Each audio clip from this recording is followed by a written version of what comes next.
उद्घाटन मान लो, तारो सुचारू रूप से चालू करने को मान लो, यो चालू करने को प्रोग्राम रचे। मैं के लिए ताने ढेर सारी शुभकामनाएं और बधाई। जोरदार ताली बजाओ। अबे देखो, चालती बात करनी तो सबका आसान है। मंच पे विराजमान पूर्व मंत्री आदरणीय राजकुमार जी रेणुआ जी और अपने एरिया का बहुत सहायता प्रधान आदरणीय मधुसूदन जी, एक्शन साहब भी बैठे हुए हैं, गिरधारी जी भी हैं, लालचंद जी मूड भी हैं। मैं पूरा सम्मानित मंच बोल दूं क्योंकि मेरा पीछे से कुर्ता खरीदना शुरू करते हैं, ज्यादा टाइम लूंगा तो काम की बात करूंगा। आज हमारी पार्टी कल तक के लिए 25 तारीख रखी हुई है, एक अभियान चला रखा है,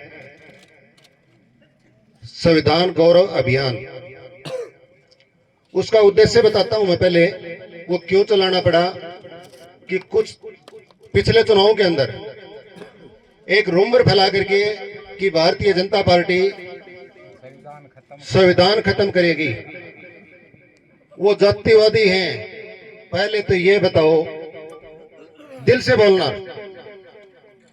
कि अपने चूरू जिले के अंदर जितने लोकप्रिय और सर्वहितैषी, सबके कल्याण के लिए और जातिवादी के बिल्कुल खिलाफ रहने वाले राजकुमार जी रेणुआ जी के बराबर कोई नेता है क्या? ईमानदारी से बताना।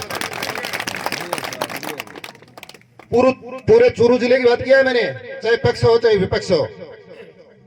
लेकिन पार्टी की एक डिसीजन तो अच्छा था कि उन्होंने इतना योग्य नेता सरदार साहब को दिया, लेकिन एक गलती रहेगी कि वो लेट दिया। अपने देश की बात करें, भारतीय जनता पार्टी उन सिद्धांतों पे चलती है, कोई परिवारवाद नहीं। सबसे पहले पार्टी का एक सिद्धांत है कि परिवार से बड़ी समाज, समाज से बड़ी पार्टी और पार्टी से बड़ा देश, जिसका नेतृत्व आदरणीय मोदी जी कर रहे हैं। मोदी जी जितने लोकप्रिय नेता हैं क्या देश में? ईमानदारी सोच के देखो। और अपने चूरू जिले के अंदर मैं मेरा वो बता रहा हूं, इनसे योग्य मेरे विचार से कोई नेता नहीं है। वो तो ताली बजाना, नहीं तो मत बजाना। कुछ बातें आपको धरातल पे दिखाई देंगी, मैं क्यों बोल रहा हूं ये। आपने देखा होगा, मैंने कुछ दिन पहले सुना था कि पातलीसर के अंदर 132 केवी जीएसएस बन रहा है। कल प्रमोद जी ने मुझे बताया, तब मुझे भी खुशी हुई थी कि 132 वाला।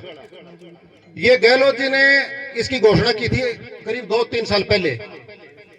तो उस सरकार में और भाजपा की सरकार में ये अंतर है, और यही एक्चुअल में संविधान है कि भारतीय जनता पार्टी एक निश्चित समय के अंदर अपना काम पूरा करती है। तब जाकर के मुझे पता चला कि यहाँ तो आदरणीय रेणुआ जी ने किसानों की पहले प्रायोरिटी देते हुए 33 केवी वाला सुचारू रूप से चालू किया है, और अब जल्दी ही शायद ये उसका भी कर देंगे। इन्होंने सिर्फ 12 महीने हुए हैं, 12 महीने की इनकी तुलना आप पिछले 50 साल में जो विधायक रहे हैं उनके काम की तुलना इनसे जरूर करना। इन्होंने 6 महीने हारे थे, 51,000 वोट मिले थे इनके। वो 51,000 वोट मिलने के पीछे इनके बहुत कुछ कारण थे।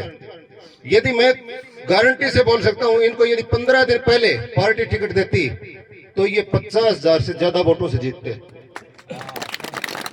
क्यों? क्योंकि इनके न तो जाति वाली बात है, इनके लिए सबसे पहले बात है जन कल्याण की। और एक अनुरोध आप लोगों से सभी से करूंगा कि बाकी की पार्टी के अंदर जो मेरे जैसे नेता हैं उनको बीच में लेके जाने की जरूरत है। आप भाई जी के पास में सीधे जाना, किसी को बीच में लेने की जरूरत नहीं है, सबका काम होता है यार। आप आजमा के देखना, मेरी मत मानना, आप आजमा के देखना। क्योंकि मैं जब ये बोलते हैं ना, तो मैं इनके मुंह की तरफ देखता हूं कि अब की बार मैं क्या समझ पकड़ूं।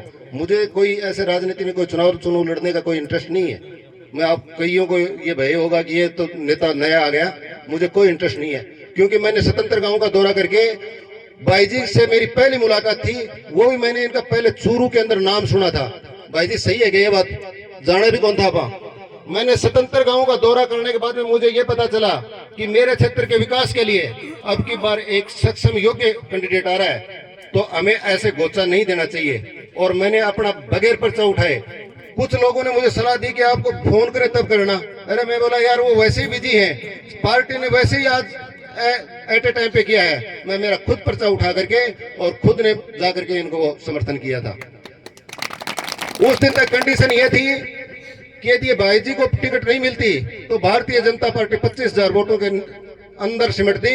लेकिन भाई जी मन मल्लो ना करियो, 52,000 वोट मिला बस तारी वजह से मिला, नहीं तो पार्टी की हालत खराब हो गई थी। तो आने वाले टाइम में इनके काम की तुलना करता रहियो और यो मन पूर्ण विश्वास है जनता भाई जी ताना आशीर्वाद बरकरार रखेगी। जब पार्टी ताना दूसरी जगह नहीं करते तो इतनों से मैं भी अनुरोध करूंगा कि नाड़े जमाया रखे, लेकिन पार्टी के डिसीजन में तो कौन बदले। आज अण आने के बाद में एक बादड़िया के अंदर जीएसएस बने, बुकनसर में बने, मेहरासर में बने, बानीपुरा में ट्रांसफार्मर आयड़ो पड़े है। अण के कोई किसान की जो समस्या है वो सबसे पहला हल करने को समाधान है। पातली सर बड़ो भी हो रही है, बन गयो ना। अण के शामी कोई पक्षपात को नहीं। कांग्रेस पार्टी में क्या होना तो सबसे पहला आप आला को, क्योंकि वह परिवारवादी है। फिर उनका नजदीक लगता है वे भाई जी के कहने इसी कोई बात को नहीं है, सच्चाई है ये। और एक उदाहरण देते हूँ बताने कि मेरे बादड़िया गांव का में 8 गांव का में सप्लाई रुक रही है बिजली की। जड़े का किसान भारी परेशान है, केवल 1.5 से 2 घंटा बिजली मिले है और वो 2 परिवारों का मामला है। पिछले 4 साल से वो लाइन पेंडिंग है। मैंने अभी भाई जी को 3-4 दिन पहले बताई है कि भाई जी वो करवाओ। इन्होंने तुरंत एससी साहब को और एक्शन साहब को वहां कल भेज रखा था और मुझे पूर्ण उम्मीद है कि वो उसका समाधान होगा। क्योंकि उन्होंने अपना स्वाभिमान का मुद्दा बनाया हुआ है और भारतीय जनता पार्टी का प्रत्येक कार्यकर्ता कोई स्वाभिमान की लड़ाई नहीं लड़ता, वो कार्यकर्ताओं की लड़ाई लड़ता है, जनता की लड़ाई लड़ता है, जनता के लिए लड़ते हैं। मैं इन्हीं बातों के साथ ज्यादा बातें तो बहुत बोलने के लिए हैं, ज्यादा बातें नहीं बोलना चाहूंगा। मैं अपनी बात को विराम दूंगा। धन्यवाद।